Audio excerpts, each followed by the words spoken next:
Now this is the going to be the last video for the class 9th, because with this video we'll complete the exercise number 8.2, and after completing the 4 questions from the 8.1, today we are going to complete the rest 3 questions, question number 4th, 5th and 7th. So before that we have to understand what is the converse of midpoint theorem.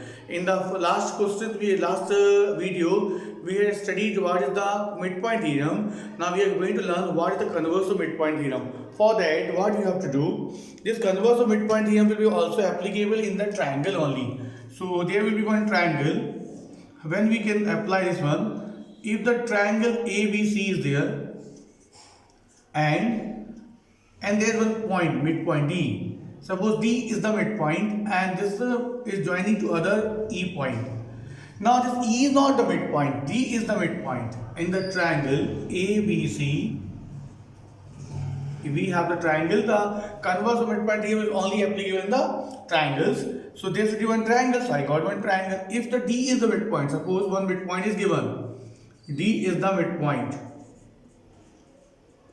of the AB, if it is mentioned in the question, then this line is given parallel, means two things should be given parallel. One midpoint should be there and the one line should be parallel. Then only we can apply the converse of midpoint theorem.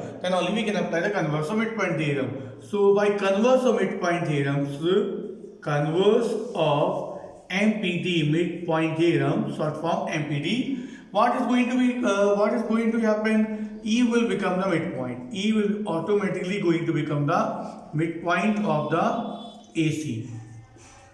So this theorem says that if in a triangle there is one midpoint D and the line segment joining D to E, if it is parallel to DC, then now what will happen? By converse of midpoint theorem, E will be the midpoint of AC. So this is the regarding the midpoint theorem. So there should be one triangle, D should be there should be one midpoint, and the line joining that midpoint to other point, E should not be the midpoint, otherwise it will be, this line is parallel. These two things are given, then we can apply the converse of midpoint theorem. The one midpoint should be there and line should be parallel, then we can apply the converse of midpoint theorem. E is the midpoint of AC. So this will complete the solution number. So this is the converse of midpoint theorem.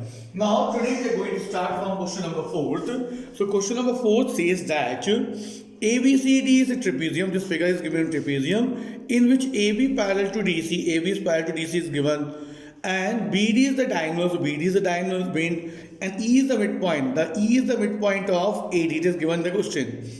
Now, and it is also given a line drawn through E. The which line is drawn through E? The EF. The line drawn to the E is parallel to what? AB. Then intersecting the BC at the F. And it is intersecting at BC at the F. So what we have to do that prove that F is the midpoint of BC. This we have to prove F is the midpoint of BC. For that, what is that given? AB is parallel to DC given and EF parallel to AB given. How given EF parallel to AB? Because I told that line drawn to the E means if the line is drawn to the E, it is parallel to the AB. So which line is drawn from the E? EF is parallel to AB. EF is parallel to AB. It is given. So the line drawn to E is parallel to AB. Then we can say that F will. We have to prove that F is the midpoint. Two things are given. Two lines are given parallel. AB parallel to DC, EF parallel to AB, and the F is the midpoint of the E is the midpoint given, and F we have to prove. So for that, I already made the figure on the board. You can see this is the figure I have already made on the board, and this figure says that. Now ABCD is one trapezium. ABCD is one trapezium, and the AB parallel to DC. It is given the question AB parallel to DC, and E is the midpoint of AD. That is also mentioned in the question. And the line drawn through the E. Which line drawn from the E? EF is parallel to AB. It is given, and we have to prove that F is the midpoint of BC. So we use the converse of the midpoint theorem. Just now I told what is the converse of midpoint theorem, and it is only applicable in the triangle. For that, what we have to do? First, what we will do? So For converse of midpoint theorem, we need one midpoint. Just now I told that we need one midpoint and one line parallel. So this two things if we get, then we can use the converse of midpoint theorem. So I am going to apply that one. Now for that, one step we have to write here. Solution. It is given that AB parallel to DC, AB parallel to DC. And it is also given that EF parallel to AB and the AB is parallel to EF. These two are given in the question. Now if AB is parallel to DC and EAB is parallel to EF, then we can say that this all lines are parallel to each other. AB parallel to DC, DC is parallel to EF. All are parallel to each other. Because why we have to find, this is the compulsory to find right the midpoint parallel line, because without parallel lines we can't apply the converse of midpoint theorem. So first I had made the all lines parallel so that I can easily apply the converse of midpoint theorem. Now I am going to take one point here G. This you have to write as a construction G. So the G I had taken the point where on the diagonal BD. It is not given the figure. I have made this for G. Take point G on the BD. So this is we had done the construction. Now I am going to take triangle ABD. In the triangle ABD, E is the midpoint, and if EF is parallel to AB, then if full lines are parallel, then EG will be parallel to AB also. So if EG is parallel to AB, then what will be the midpoint? G will be the midpoint of BD by converse of midpoint theorem. Then I am going to apply this theorem here also. BCD is a triangle. G is the midpoint and G is parallel to what? DC. Then by converse of midpoint theorem, F will become the midpoint. So this only we have to do. So this see here in triangle ABD and triangle ABD. So this is the D, ABD. So in triangle ABD. In triangle ABD, if EF is parallel to AB, if full line is parallel, EF is parallel to AB, then definitely EG will be parallel to AB. We write here EG parallel to AB. So in the bracket you can write EF is parallel to AB.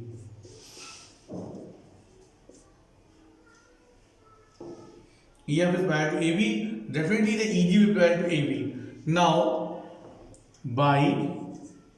and the E is the midpoint as already mentioned in the question. So we got both the things which required to apply this theorem. E is the midpoint.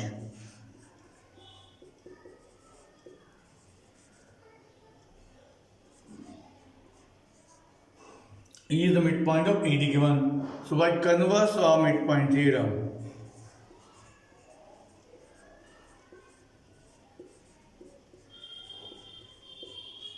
midpoint theorem, what is going to become midpoint? G will become the midpoint. Now two things I got or equal. G will be the midpoint. No, G is the midpoint.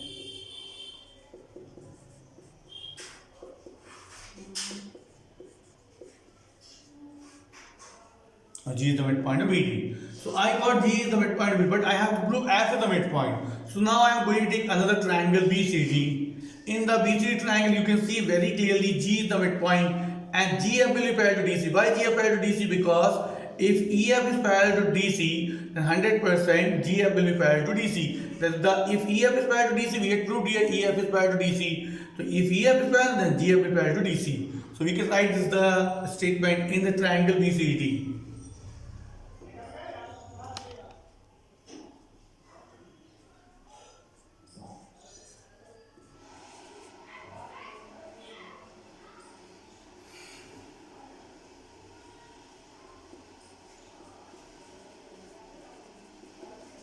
G is the midpoint of BD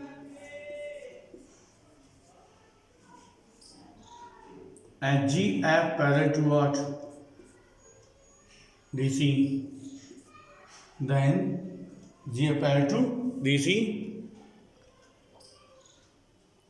Now you can see G is the midpoint I got and GF parallel to DC I got. The because GF parallel to DC came because EF is parallel to DC. In the bracket you write full lines are parallel, so half line will also parallel. Then by converse of midpoint theorem.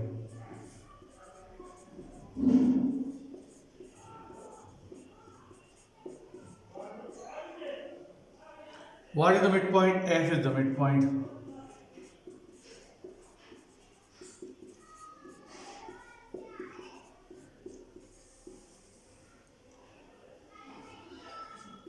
Of BC. F is the midpoint of BC. This is F is the midpoint of BC I got. So this completes the solutions. So you can see this we have to prove F is the midpoint of BC. I have proved F is the midpoint of BC. So this is the solution number 4. Now we have to solve fifth question.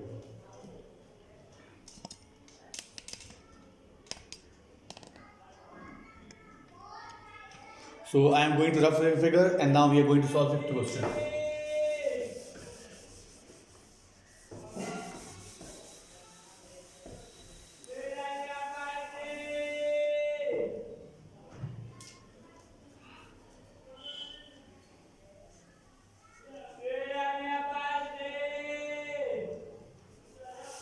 The figure is already given.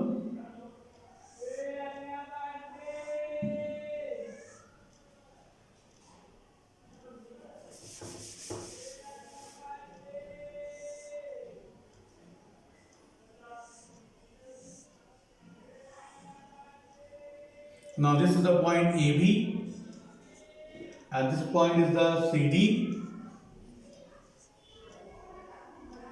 and here we have to join the line, and this point will be the F. This we have to join the line, and this point will be the E, and the B to D we have to join here. And this point will be the P, and this point will be the Q. Now it is given the question E and F are the midpoint. It is given the question that E and F are the midpoint. So we can write here in given E and F are the midpoint of AB and DC respectively. That means E is the midpoint of AB and F is the midpoint of DC. Now what we have to prove?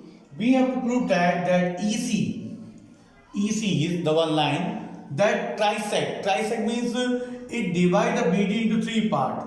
That EC is the one line that trisect the line segment EC and AF. The EC and AF, the BD into 3 parts. With these 2 lines you can see AF and EC, they are going to trisect. They are going to divide the BD into 3 parts. So 3 parts trisect and 3 parts. So we have to prove that. To prove 3 part means DP,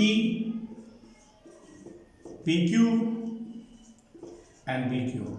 These are the 3 parts: DP, PQ, BQ. So it trisect, it divides into 3 equal parts. This we have to prove. So now for that, what we are going to do, you can see here we have to apply the converse of midpoint theorem. So if I am going to take a triangle APB, you can see APB and E is the midpoint. If I got AP parallel to EQ, then I will get the Q midpoint. Similarly, if I am taking the DQC triangle, if the P is the midpoint, F is the midpoint, and PF parallel to QC if I get, then P becomes the midpoint. So now I am going to make this AECF parallelogram. AECF parallelogram. To make the parallelogram, what we study, if the opposite side are equal and parallel, then it will be the parallelogram. So for solution we can write AB parallel to DC is given. Because it is a parallelogram, AB parallel to DC. So opposite side of parallelogram are equal. then if AB parallel to DC, then 100% half line will also parallel. AE will be parallel to what? CF. Good, equation number 1. Now, I got AE parallel to CF. Now, if AB is equal to DC, because opposite side of the parallelogram are equal, so we can write here AB is equal to DC. Then, if AB equal to DC, half AB will be equal to how much? Half DC. Because both sides are equal, the half will be also equal. So, half AB is equal to half DC. In place of half AB, can we write here, in place of half AB, AE? Yes, because the E is the midpoint. AE equal to, I am going to write here AE, and half DC I am going to write what? CF.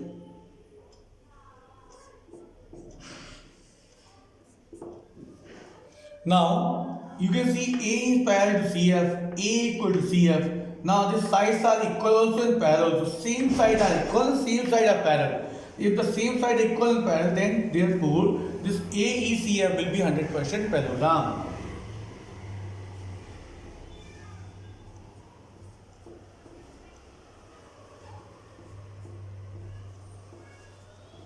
Because opposite sides are equal and parallel. AECF is a parallelogram.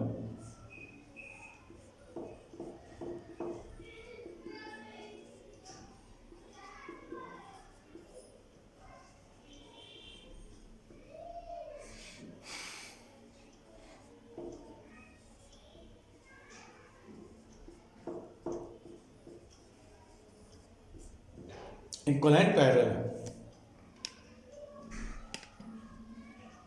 So, because now opposite side equal parallel, therefore it is a parallelogram. So I proved this is a parallelogram. Now, what we have to do after making it parallelogram?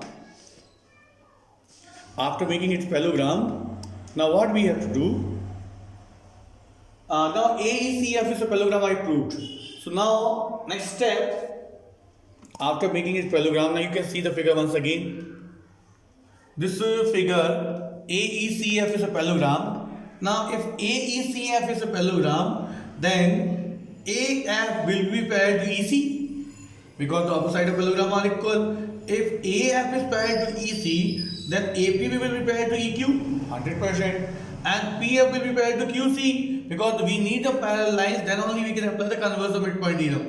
So AP will be parallel to EQ because AECF is a parallelogram. So we can write on this basis AP parallel to EQ, PF parallel to QC. Now I am going to apply converse of midpoint theorem. So you can see here I am going to take one triangle APB. Which triangle? APB. So in triangle APB, so what I will get in triangle APB? E will be the midpoint. So for that triangle APB,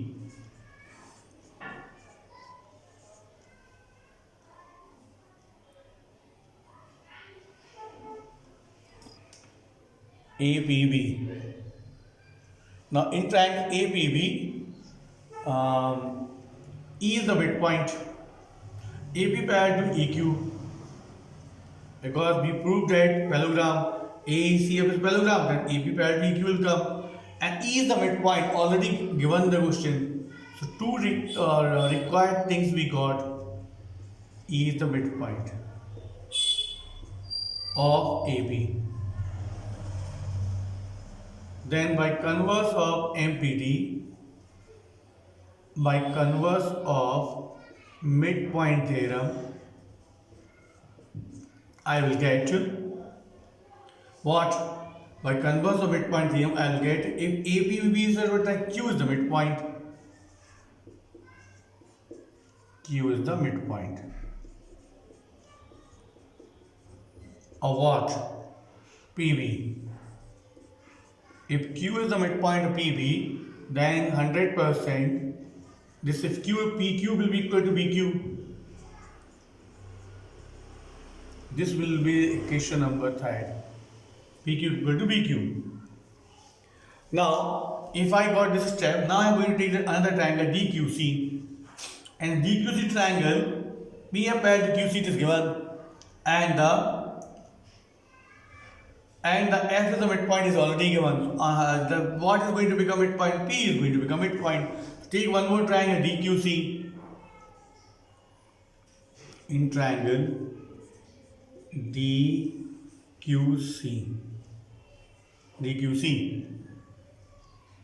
and what is given parallel? PF parallel to QC it is given, and F is the midpoint given.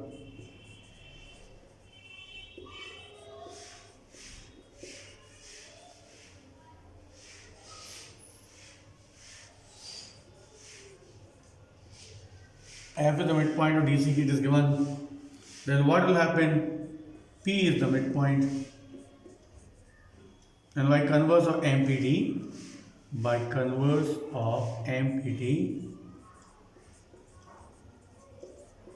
midpoint theorem, what will happen? P will be the midpoint.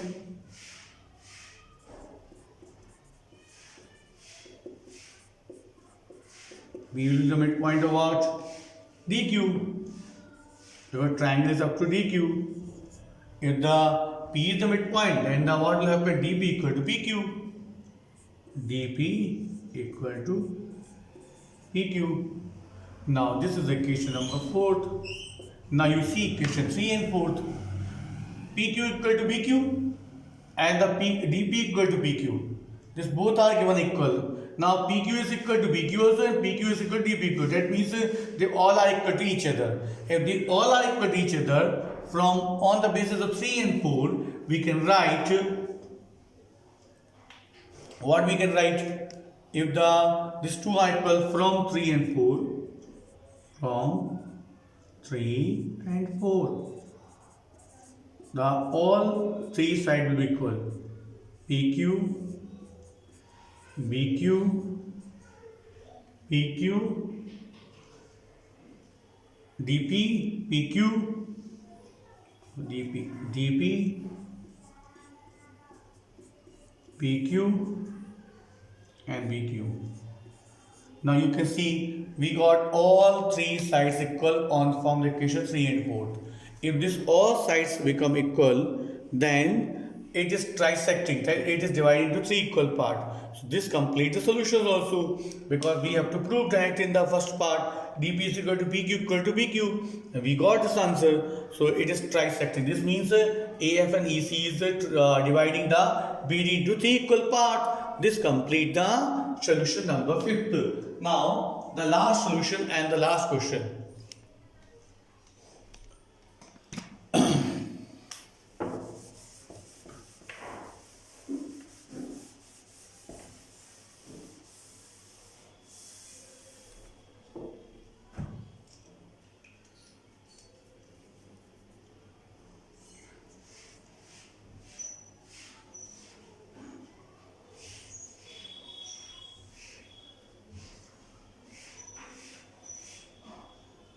We have to draw one figure, and if how to make the figure, that also have to be.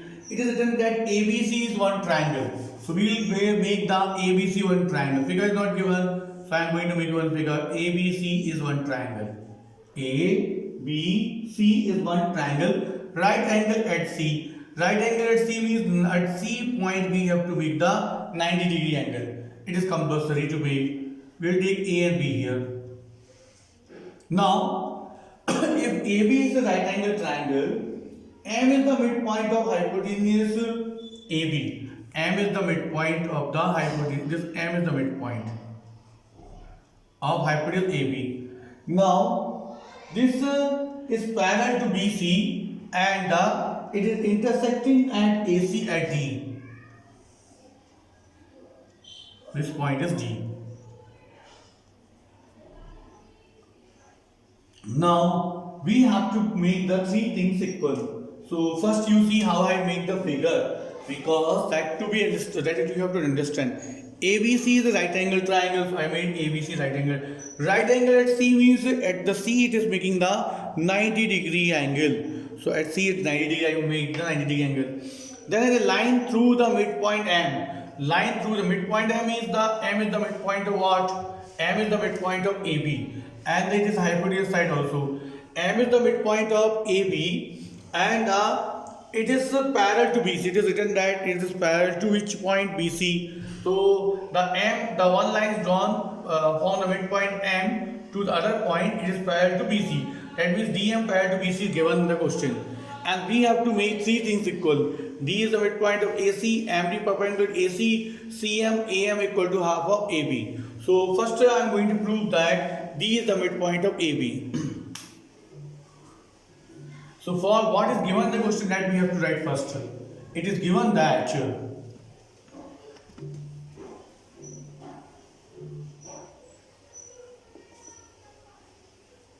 M is the midpoint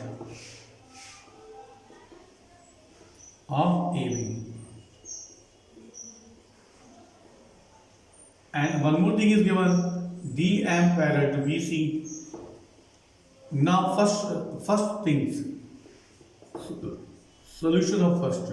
In first what we have to prove, D is the midpoint of AC. It is very simple because we can use the converse of midpoint theorem. In triangle ABC, M is the midpoint and MD parallel to BC is already given. Then by converse of midpoint theorem, M is the midpoint. Very easily you can prove this first one.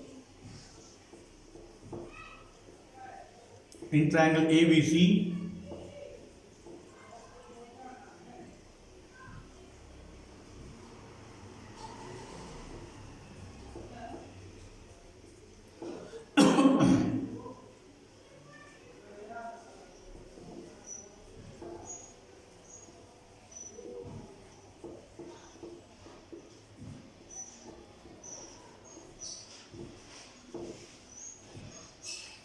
M is the midpoint of AB. Then by converse of midpoint theorem,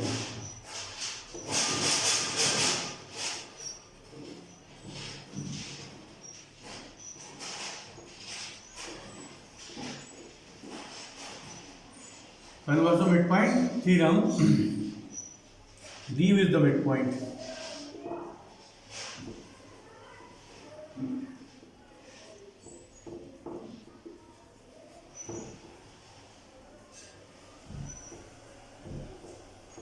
D is the midpoint of AC. This complete the first solution. This we have to prove D is the midpoint of AC. So by applying one theorem, we got the answer. Now in second part, it is asked to prove that DM is perpendicular to AC. DM perpendicular to AC means it is making the 90-degree angle at the D point. That we have to prove.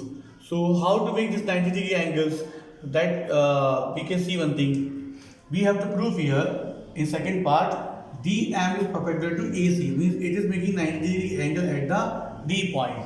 That we have to prove. So for that, what we'll do, we have one step, we can take one step. Angle ACB, angle ACB, it is given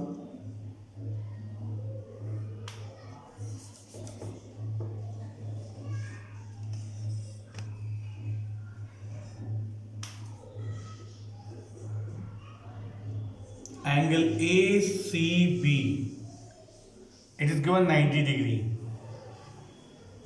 Why I got 90-degree? Because it is a right angle triangle and it is right angle triangle at the which point C. So at C it is making a 90 angle. So written ACB is 90 given the question. Now if and this DM is parallel to BC, it is given the question. If this DM is parallel to BC, then here also it will be the 90-degree angle. Why? Because these two are the corresponding angle and corresponding angles are equal. So we can write here ACB will be,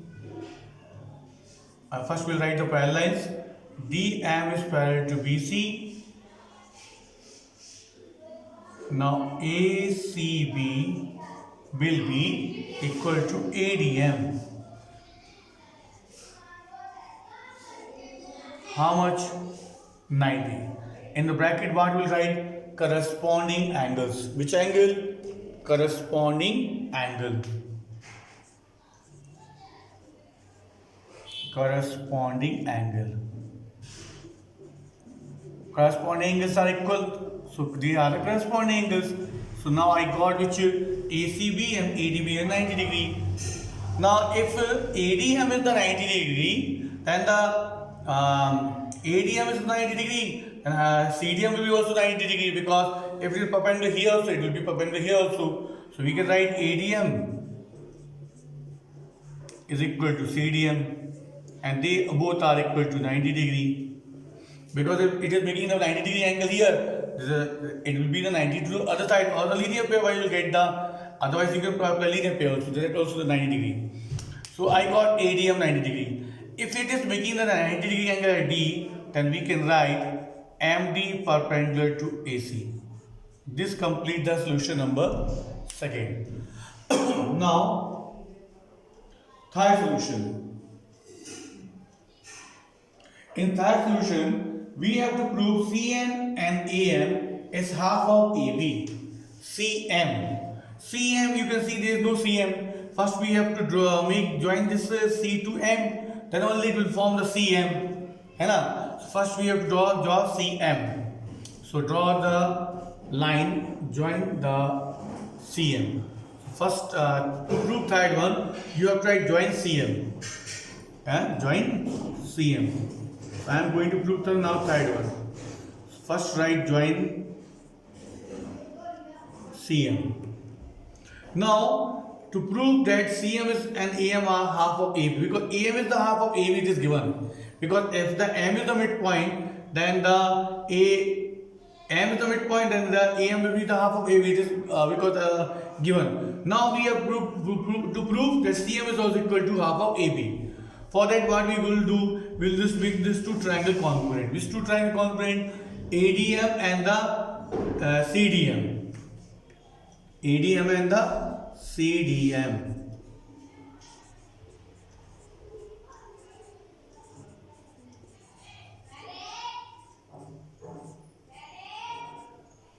ADM and the CDM. Now AD is equal to DC. From where I got AD equal to DC? Because D is the midpoint we proved in the first part. D is the midpoint. If the D is the midpoint we proved, then AD will be equal to DC. So this proved in first. Then DM common.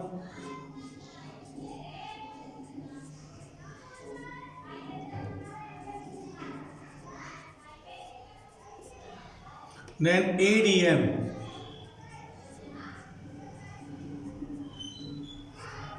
equal to CDM, each 90 degree.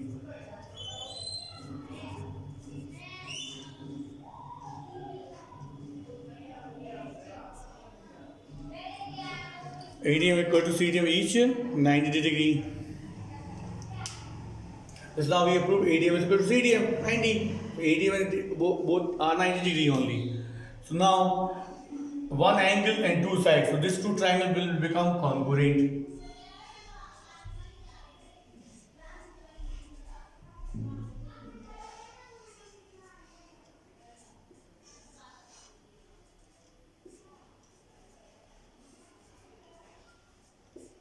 SAS. If two triangles are congruent, then we can write AM equal to CM, CPCD.